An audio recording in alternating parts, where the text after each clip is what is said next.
これが俺の最高地点だ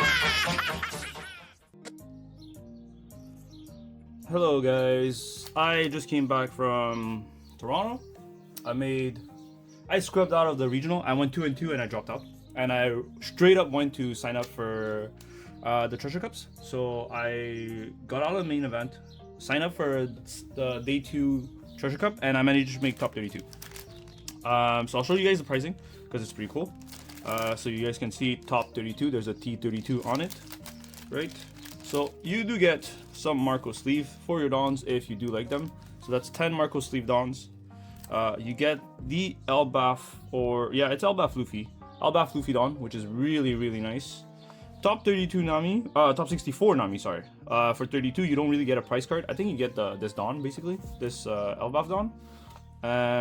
We get this nice Nami, which is top 64. And we get some event packs, right? 4 event packs. Let's open them up, because why not? Let's get some nice cards. There's the Luffy, there's the Shanks. It's the 4 Emperors, so they're really nice cards. Might as well get them out of the pack. Let's see what we get. We get a Luffy. We start off with a Luffy. Can't say no to that. Pretty good card. Pretty nice. Pretty nice. What else do we get? For our second hit, we get a Teach. Nice. Am I gonna get one of each? Which is gonna be kind of crazy if I do. I don't know if the 4 packs came from the top cut. Honestly, it was just in the sleeve, so I just took them out, really. Oh, we get a Shanks. So maybe it is really one of each. So we get a Shanks, and I am gonna assume the last one is gonna be a Buggy, which are really nice. Really nice cards. Buggy the Clown. So we do get one of each. Really nice. So let's go over them one more time. We get the Buggy, we got the Shanks, we got the Teach, and we got a Luffy. Very nice cards. They're promos right now. The Marco sleeves, very nice. Dons, Elbaf Don for Luffy. I think collecting 10 of these would be really sick. There's texture on it.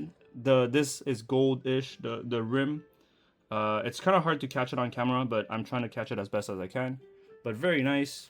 And the top 60, this is 64. Top 64 Nami. Very nice art, very clean. Can't complain about it. Very nice card. Okay, now let's go for the deck list. So played Nami because I've been just repping Nami like crazy. Nothing new. You guys that follow me on YouTube pretty much know I've been on Nami for the longest time. 4 girls, nothing crazy there, very basic. 1 Sanji, could play more, but I was at 1. 2 Marcos, because this card is really strong.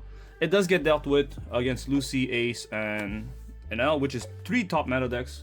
Because Lucci can berry pistol it, Ace can bounce it back with Jozu or Atmos, and against Pinel, they can do -1 and then Mamaragan and then Lightning Dragon, keep it frozen for the game. But I still really like this card, so I still kept it at 2 over the Zoros. 1 Rush Luffy. This card was to deal with the blockers, whether it was against Lucci, Ace, or the mirror match. Against Pinel also it's not bad, but it's not the card that I'm looking for in Pinel, but it's still good. It's a good card in general, so I don't see why not run 1 when it deals with all the blockers in the game. So 1's Luffy. 4 Zeus for removal, very powerful card. 2 Rayleigh, removal helps you deal with Dog against the Pinel matchup, which is very clean because you don't have to take a life. And there's another matchup that's really good that comes up against Red Green Luffy if they don't have the Laboon set up. Playing a Rayleigh can clear one of their body, which is very strong. 3 Kikunojo, I was at 4. I really liked the 6k body, but the thing is, I was overdrawing this card. I don't know if I was just cursed or whatever, so I decided to drop it. I was even considering going to 2. It's at that point where I just felt unlucky and always drawing this card. But before this week, really, this card was just doing good to me and I was at 4. But yeah, I just cut it like last minute because I was overdrawing it. For Nami, best card in the deck, really insane. I pretty much mulligan for this every game, like literally every game, except a few certain matchups, whether it's Ace or Bonnie, if I want to starve them. That's the only reason I'm not gonna mulligan for this card, and I would look for something else.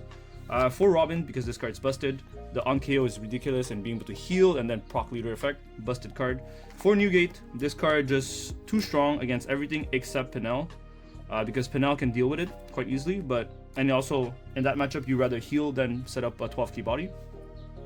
Against Ace, you do end up in a Newgate battle. If they miss one on curve and you manage to set up tempo first, it does help you enormously in that matchup.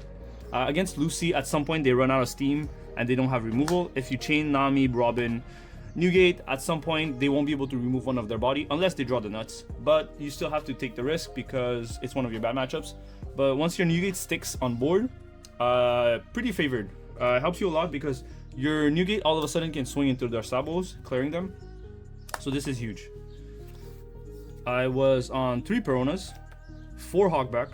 I cut the Perona because I want bodies that sticks on board and punishes my opponent.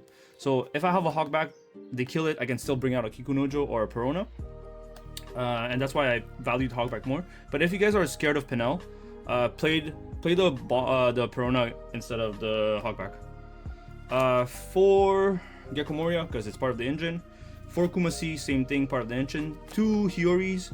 Combos super well with the Kikomoria. During the late game, you can stack your top life, stack the Gecko, or even a Thriller Bark if you're playing, or even the Rayleigh, really, like anything really. Sometimes you can like just have a good read on the board and just stack whichever cards you need to close out the game. Against Penel, there's sometimes I just play Hiyori, stack a Thriller Bark just to have the Perona set up, and if they swing with their board, they don't have lethal because they miss one attack due to Perona freezing one of them, or even stacking the Rayleigh to pop their blockers. Gecko Moria to bring out a Marco or a Sanji blocker. And one of the most busted card in the game right now, for Borsellino. This card just heals and it's just ridiculous. It makes no sense. That was my list in the Treasure Cup.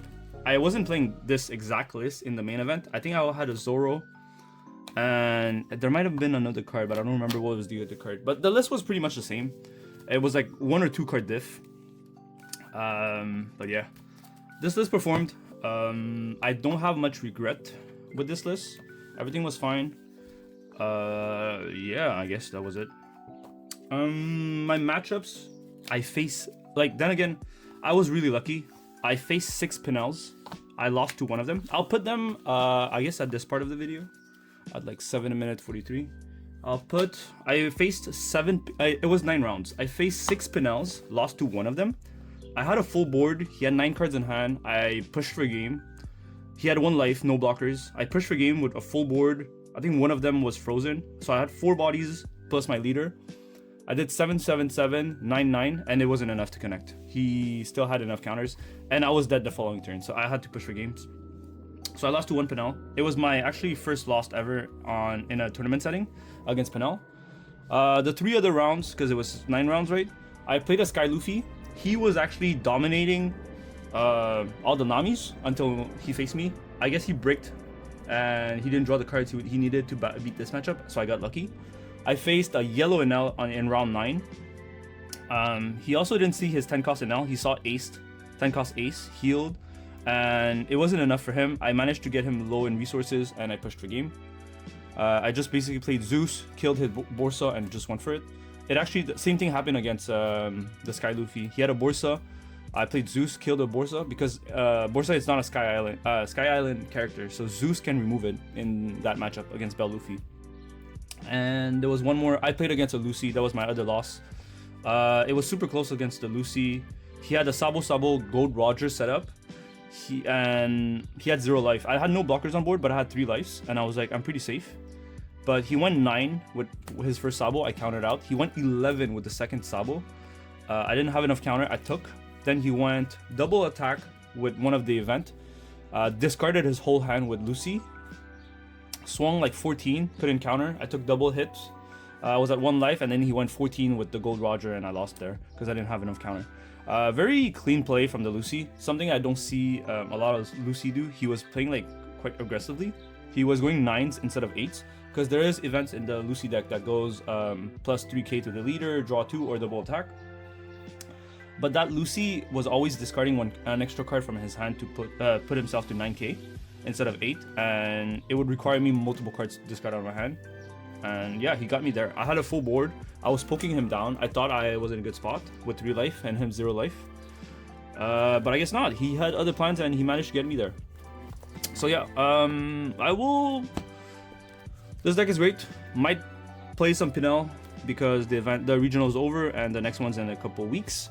Might switch it up to either I'm gonna stick with Nami or Pinel. It's one of the 2 decks. But yeah, hope you guys enjoy the list. And yeah, thanks for watching.